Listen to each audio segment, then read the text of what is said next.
The topic for today is how to leave a toxic relationship. So this is really, really powerful. So this comes from I had a conversation today with a friend slash client of mine. She's been a part of one of my businesses for a while. I've known her for a long time. We haven't really had many in-depth conversations, kind of little ones here and there. And I just happened to get a good sort of 30-minute conversation with her today. And I just kind of wanted to go through some little things that we went through that I think could be really, really beneficial for anyone that's either dealing with like a toxic friendship or specifically a toxic relationship. So, because I find a lot of people, I guess, face these challenges. At this friend, I'm going to refer to this person as I'm going to call it Sally. So I'm referring to Sally. It's not her name, but I'm going to call her Sally just for reference of this video, okay? So I had this conversation with Sally, and I knew Sally was not happy in her relationship. She's mentioned this to me before. And we're just having a conversation, and we caught up, and we got into the topic of the relationship. So I said, look, I'm just curious, how are you going? Last time we spoke, you said that relationship was kind of on the rocks, right? So how's that all going? And she said, look, honestly, it's still the same. I said, so what are you going to do about it? So I don't know. And whenever you say, I don't know, it means you haven't thought enough about it. It just means you either don't want to because you're avoiding it because it's painful, or you just don't want to face that conversation. So anyways, I said, so what would you want to do? It's like, is he the right person for you? And we went around in circles, and there was a couple points that I really got out of it that I hope you guys get from this. So I was able to get her to be honest enough to say, this is the wrong person for you. So I guess the first step or point I would really give is you got to be fucking so brutally honest with yourself. You got to look yourself in the mirror and ask yourself, is this the right person for me?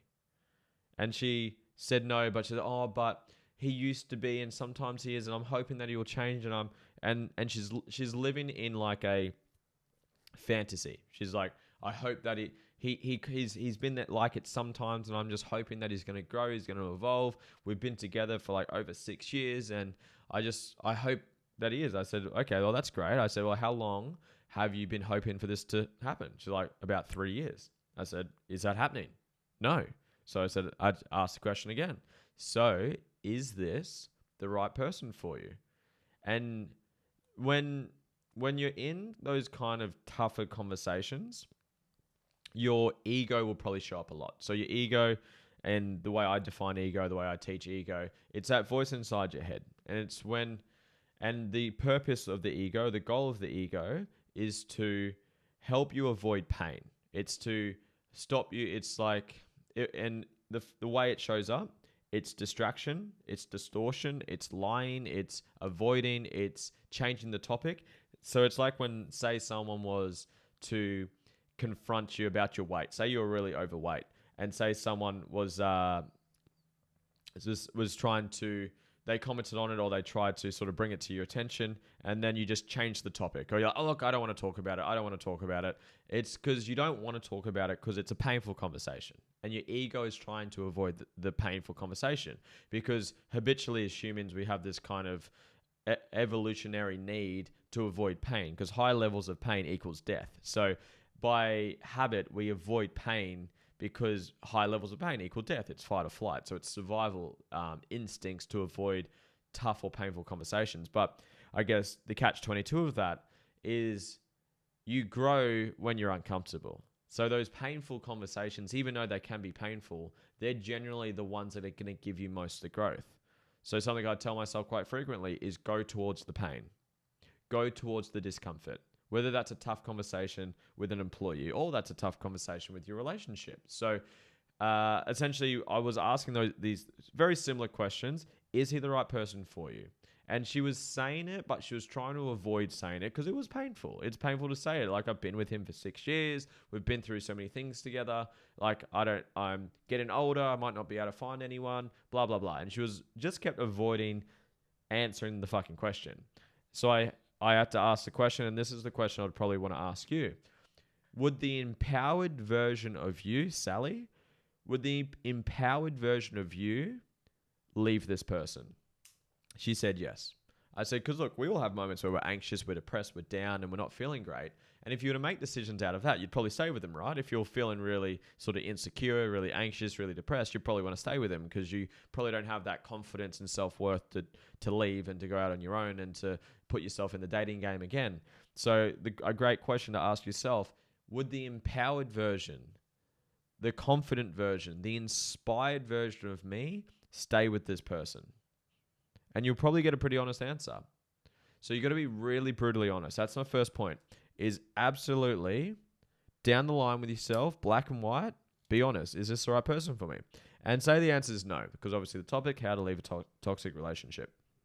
The next step that I would do from here is I'd get clear, what are your boundaries and what are your expectations in a relationship? And I guess my tip on that is make sure that you're not putting expectations that are unrealistic, like you're expecting your partner to always be happy, to always be positive, to never be sad, to never be down. Everyone's down. Everyone has bad moments. Everyone has up moments. Everyone is both-sided. So just make sure your expectations are realistic. They're not unrealistic expectations. But if they need the way they speak to you with love and respect. They need to communicate with you well. They need to love you unconditionally. They need to not do some shady shit that you don't tolerate. Like I was saying earlier on a video, is what you get in life. The standards you get is what you tolerate. You get in life what you tolerate. So if you're tolerating particular behaviors, it's because you're okay with it. So what ones will you no longer tolerate? Whether they don't respond to you very nicely or they abuse you verbally or physically, whatever it may be. Like some people are okay being treated and spoken to like absolute shit in their relationship. Like screamed at, yelled at, physically and verbally abused. And some people it's actually an attachment style because that was the way their parents did. They didn't love each other very, I guess, nicely in a healthy way. And their ways of connecting with each other were fucking fighting. So I understand you might be modeling that from your childhood or wherever it's coming from. But you got to get clear on what is that you want. Do you want that or do you want to change? So what are the boundaries? What are the expectations that you have for this relationship? So get really, really clear. What does your inspired relationship look like? What's the vision for your future relationship? From there, you got two options. You've got number one, you can either go and break up with them, leave them straight away. Or two, you can have a conversation and give them one last chance. Because I do believe people do change. I do believe people can change. Everyone can. Like I used to be if I compare myself to who I was, 2, 3, 4 years ago, I'm a completely different human being. I'm completely different because I made a decision to change. So everyone can change, but not everyone wants to. So I do believe giving them that opportunity to say, hey, look, I'm not happy in this relationship. I'm willing to work through this and do whatever it takes it's needed to get it to the point where we're both happy. Are you willing to get there with me? Are you willing to put the work in with me? And this is what that looks like, okay?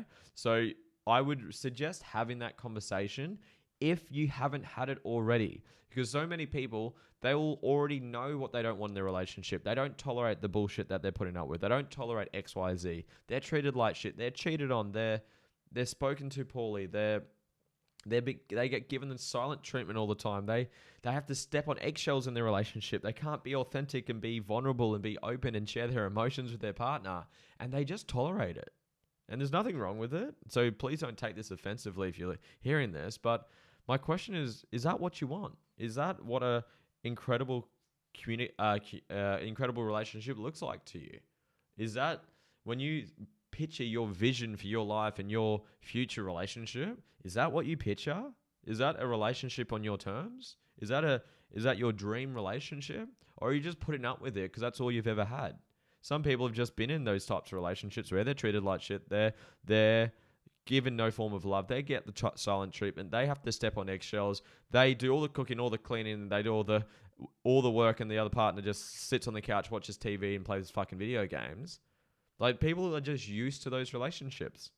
But you get in life what you tolerate. So, whatever you do not tolerate, get clear on that.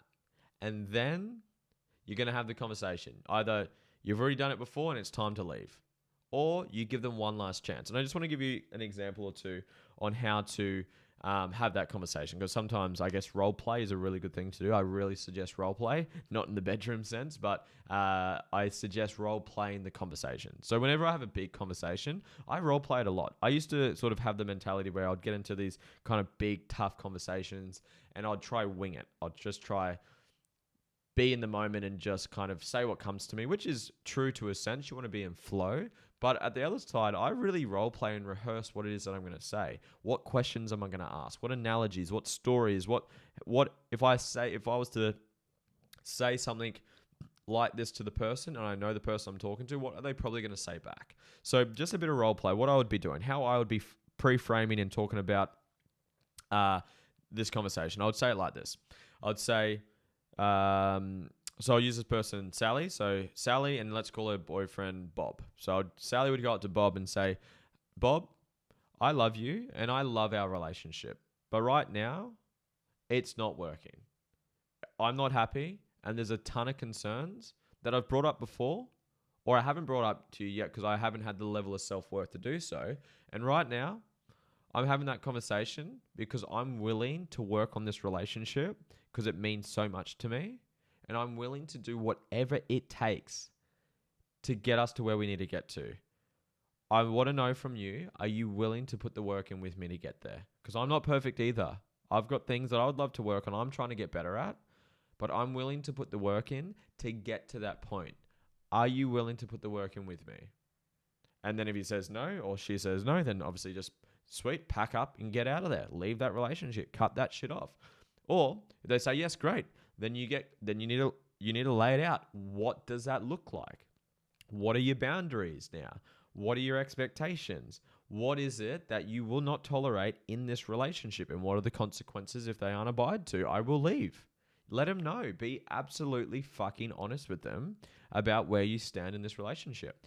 So those are your two options. You can, number one, you can just, if you've already had that chat, you've said, look, You've given them all the opportunities in the world and they just keep proving you wrong and you know it's time to leave, then just have the conversation to leave. Or secondly, have the chat where you give them that one final chance. Give them that chance to step the fuck up, change, because this means enough to them and they will, and if not, they won't. So you have those two chats. Now, before you have the chat though, I would really recommend planning your next steps, because sometimes it's not just easy. It's just leaving a relationship, because you might have a mortgage together, you might have kids together, you might have running a business together. I've got another personal client that I worked with. Actually, she had her conversation with her now ex-partner about the same thing, and she's business partners with this person. She's 50-50 business partners with this person.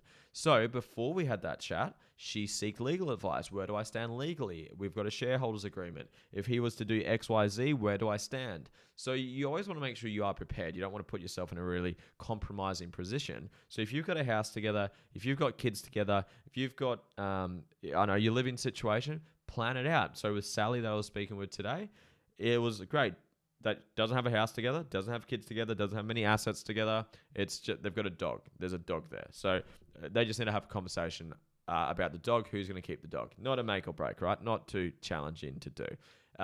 But a living situation was there. So she had a friend that she's already spoken to about this, and that person has already offered her to live with her. So she's already got a living situation sorted. So her plan was already in place. She had a plan there. She didn't have to worry about it. So that would be the next step after that. Then you obviously do it. So then you obviously have the chat. But this is just a little point that I said today, and I really hope it does make sense, because it's really, really helped me out. I want you to really think about the downside and the upside for the other person. Because some people will say, well, I don't want to do it. I don't want to hurt him. I don't want to hurt her. Or I don't want them, like, I've had people like, oh, what? They're suicidal. They might kill themselves if I break up with them. And I guess the harsh reality, guys, you can't control what people do. So does that mean you're going to have a miserable quality of life and never have the relationship you want because you're scared of someone else's decisions on what they're going to do to their own health and their own body? Is that what you're wanting to do? So And I know that's a very sensitive topic, and I know some people have been through that. I know people that have been through that. They've broken up with someone, and that person took their own life. I know people like that. And that's the reality of the world. You can't control what people do. If you're gonna break up with someone and they're gonna go crazy about it, that's their choice.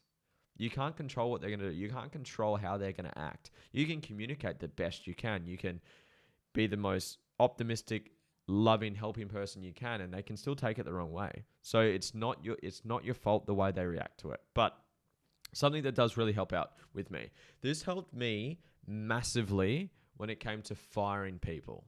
I hated, and I still don't enjoy it. Well, I do now because I see the blessings. I'm grateful for doing it. But when I was to fire someone, I literally cried. For the first 5 times I had to fire someone, I cried in the conversation to fire them because I'm like, they've got bills to pay, they've got kids. I had this one particular person, he moved from Sydney up to the Gold Coast for the job position. So it's like I felt so fucking bad. And I felt bad for that person. And the same in a relationship. You're like, I don't want to leave him or her because they're going to get hurt. They're going to be alone. They're like, whatever. It's whatever reasons or stories you come up with. But this is the way I look at it now. Is in a relationship or in a business sense, you can use the same thing. Is that if that person is not the right fit for you, and you know that because you've said that they're the wrong fit for you, that's not the right person for you, and you're not going to be with them long term. So if they're the wrong person for you, does that mean that they are the right person for someone else out there? Absolutely.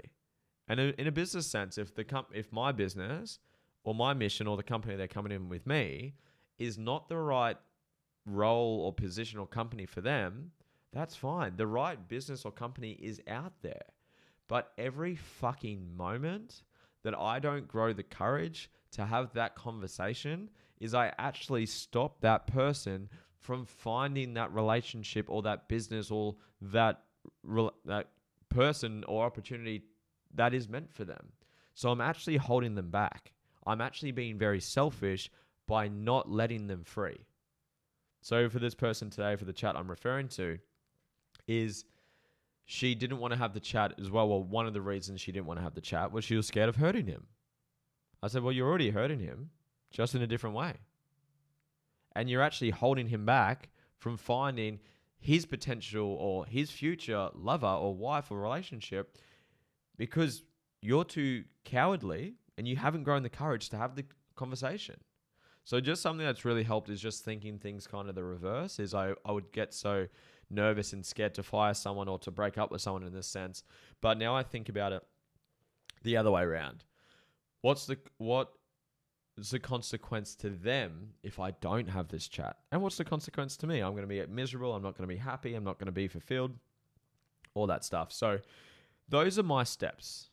Those are what my recommendations are for you to leave a toxic relationship or friendship or business relationship, whatever it is. I'm going to go back through those steps one more time.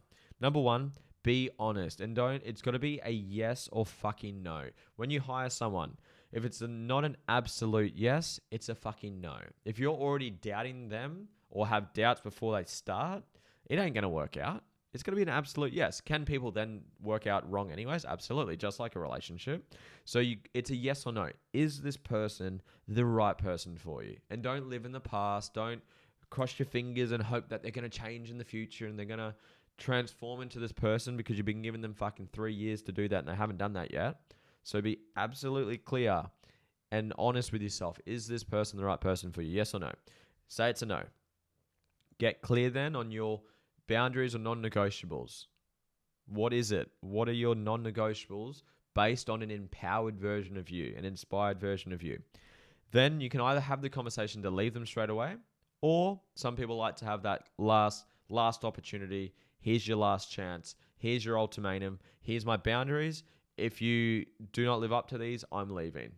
And have 1 or 2 of those chats. And I did a bit of role play on how I would approach that chat. I would then also, before you have the chat, plan out your next moves. Plan out the house. Seek some legal advice, some professional advice. Find friends or families. Tee up a couch to sleep on. A couch to sleep on if you need to. Just make sure you've got a plan. And if you've got a business and assets and shit together, there's a bit of planning. But you want to be as prepared as possible. You don't want to put yourself in a very vulnerable position. So seek legal advice, accountant advice, whatever you need to do to make sure you're prepared. And then the last point I just said then is just for your own sort of your own sense of being, I guess, or whatever term I'm looking for. Peace of mind was what I was looking for. So for your own peace of mind, just remember that you're holding them back by not doing it. You're being selfish by not doing it, because every moment that they're with you, you're stopping them from finding the partner that they're actually meant to be with. And once I started looking at it like that, I felt okay with it. I felt grateful for it. And that person, and maybe another tip I could add to my list, is be grateful as well. Regardless of how this turns out, they came into your life for a reason. They taught you things. Either what it is that you don't tolerate in a relationship, or what you don't want in a relationship. They taught you. I'm sure you had great experiences, great memories. You'll cherish those forever. Another point, I guess, while I'm here, I'm just having some sort of ideas as we're going. Another point in the conversation with Sally today is that she's like, but I love him. I said, that's fine. I love heaps of people. I don't date all of them though. I love my mum. I don't date my mum. I've got a good friend. His name's Mason. Mace, if you listen to this, I love Mason. Doesn't mean I date him. I don't have to date him. So you can love someone and not be with them. And the fact is, you should love them. Love them for who they are and what they've taught you, what they've allowed you to experience, and what lessons they've brought to your life. So something I do teach, I guess, in the program, guys, is that I offer is how to, if you're not grateful for something, then you're still judging. So what's stopping you from being grateful from this? So that is something I do recommend doing. So anyways, guys, thank you for watching. For anyone that's listening to this or watching this, if you haven't already, join my free community group on Facebook. It's called Create a Life That Inspires You. You get a free 30-minute one-on-one session with me just for joining. I also have programs available, guys. I have a program called Master Your Mind and Emotions, where it goes through mastering your minds and emotions, which ties into a lot of things I would tie into here. Getting clear on your values, getting clear on your boundaries, all that stuff. I walk you through how to do that. And I also have another program of how to find your purpose and direction in life. So how to get clear on what does an inspired life look like? What's your purpose in life? What do you want to create? How are you going to create that? How much money do you need to earn to live the life that you love, and how are you going to earn that money? So I've got those programs. If that's something that interests you, by all means reach out. It's on my socials if you'd like to get access to that, or just go to lewishuckstep.com and my courses are available there. So thank you for listening, guys. Thank you for watching. I'll see you guys on the next video.